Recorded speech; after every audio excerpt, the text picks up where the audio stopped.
Uh, Hello everyone, my name is Ryan Cam.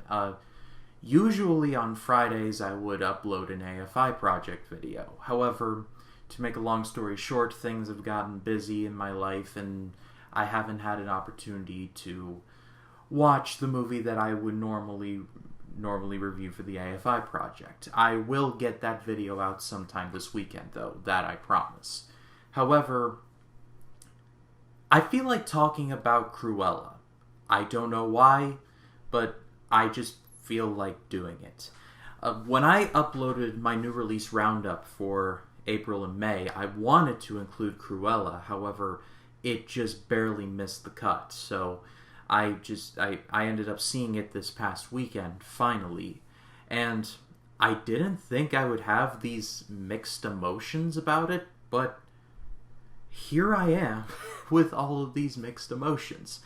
Well, first of all, this movie was directed by Craig Gillespie, who directed I, Tonya, which is actually a really good movie. If you all haven't seen it, I do highly recommend it.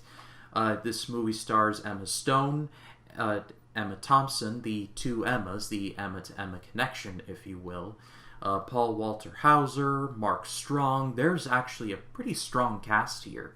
And this is the origin story of Cruella, or Cruella de Vil to be specific, from the 101 Dalmatians movie where she wanted to make a coat out of 101 puppies. Yes, that's what we're dealing with here.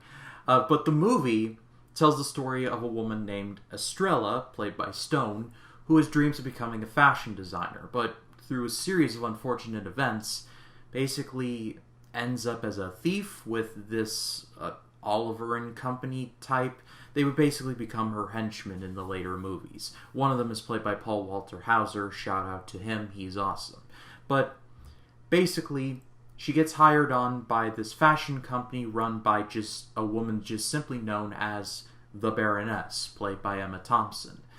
And, well, the Baroness is not exactly a nice person, and Estrella just finally is like, that's all I can stands, I can't stands no more, and she unleashes Cruella onto the world, I suppose. You know, I remember exactly where I was when I saw the trailer for this movie, and I just sat there and I thought to myself, you guys just watched Joker and wanted your own Joker. And it felt like a lame version of Joker, just from the first trailer itself. Now, having seen the movie, I can safely say that this movie is not Joker, not even by a country mile. This is actually, even though I feel like they were aiming for similar tones, these movies could not be any different. It's like, I don't know how to compare it, but Joker is like way over here, and Cruella is like way over there.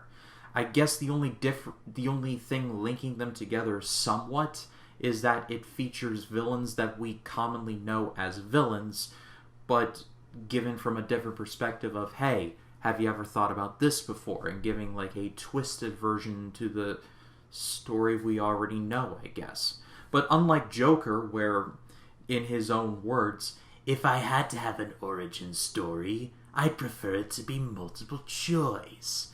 But with Cruella, we don't really need to know why she thinks the way that she does. It just kind of feels like her motivation is just kind of baked into the cake, or lack thereof. She's evil, plain and simple.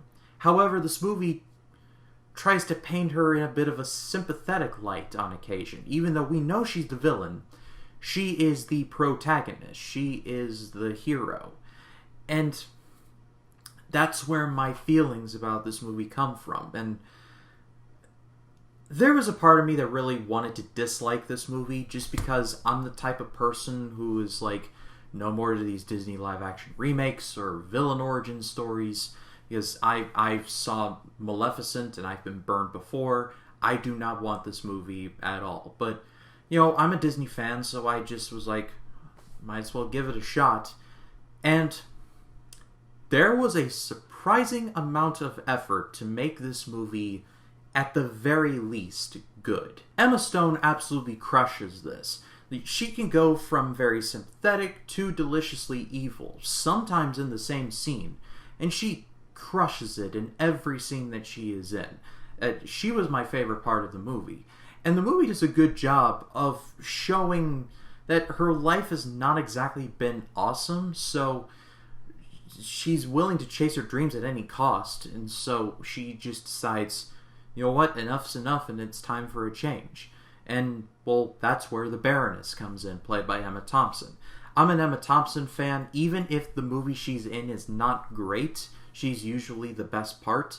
And she is, like, the perfect villain to bounce off of Cruella. Because Cruella, when you see her, she's just this big ball of energy. She's a big ball of gasoline looking for a fire to start. While the Baroness represents more traditional stuff. Basically, if you think of, like, a pretentious fashion type, Emma Thompson is that and so much more in this movie. And then you have the henchmen. One of them, like I said, is played by my boy, Paul Walter Hauser. They're really good in there as well. I like the dynamic, especially with their little dog named Wink. I'm not a dog person, but that dog was awesome. I wanted that dog, to be honest. And then you have these other smaller characters, like Mark Strong, who actually you would think is like, why'd you cast Mark Strong in this throwaway role? But he actually does a great job and is more important to the plot than you might imagine. I won't go too deep into spoilers, but at a certain point you're like, oh yeah, Mark Strong was in this. And then you're like, oh, Mark Strong was in this. As far as my biggest positive that I could give to this movie is that the acting is far better than a movie like this could have ever anticipated, at least in my opinion. Then there are some stuff that just kind of made me cringe. Like, for example, there is a school head minister that Estrella goes to this school, and there's this head minister who's so over the top and so like, we will not accept this here. It's just, he's a caricature. Like, if you think of an uptight, hoity-toity professor who is like, you will atone, and all of that, that is exactly the person that you're thinking of. He only has like 1 or 2 scenes, so he's not in the movie much, so I guess there's that. And then you have this shop owner who I swear is like that yuppie like caricature that you see on Family Guy with the massive lower lip who's like, well, he is basically that caricature in this movie. He runs this store, and every time Cruella's like, hey, I have an idea for this, is like, you will clean now. And it's like, there's like no nuance to him whatsoever. It just got annoying. Again, he's not in the movie much, but it's just like, why was this character even in here? Virtue signaling, I guess? I don't know. And then there are these little things, especially the soundtrack. This movie takes place in the, I want to say, mid-70s, and that's fine. But some of the needle drops in this movie are so painfully, like, predictable that I just was like, of course they would play that song. Like, for example, Sympathy of the Devil plays in this movie, and I'm just like, if I never hear Sympathy of the Devil again, it'll be like 10 years too soon. Like, just please stop playing Sympathy of the Devil in movies. And then at a certain point, you hear These Boots Are Made for Walking by Nancy Sinatra. I like that song, but it's played so often in so many movies that whenever I hear the do do do do do do do do do do do do do do do do do, I just want to be like, of course that's what you would play in a mid-1970s movie. What was Procol Harum, Whiter Shade of Pale taken? And then, as far as my feelings on the movie go, this is where things get kind of complicated for me. Like I said, I don't want to go too deep into spoilers, but essentially, this movie has a twist. About, in the first, let's just say, 15-20 minutes of the movie. And it was just so kind of out of left field that I was just kind of perplexed. I really was. And the movie tries its best to kind of explain itself and all that, and that's fine. But at a certain point, I was just like, why is this here? I just, other than to just try and tie into the other movies somehow. I'm not saying it's bad, I'm just saying it's a weird flex, that's all. But I suppose at the end of the day, I think this is one of those movies like, say, Yesterday from 2019, where it was so confusing but also kind of charming all at once. With Cruella, it's also a little confusing as to why this movie exists.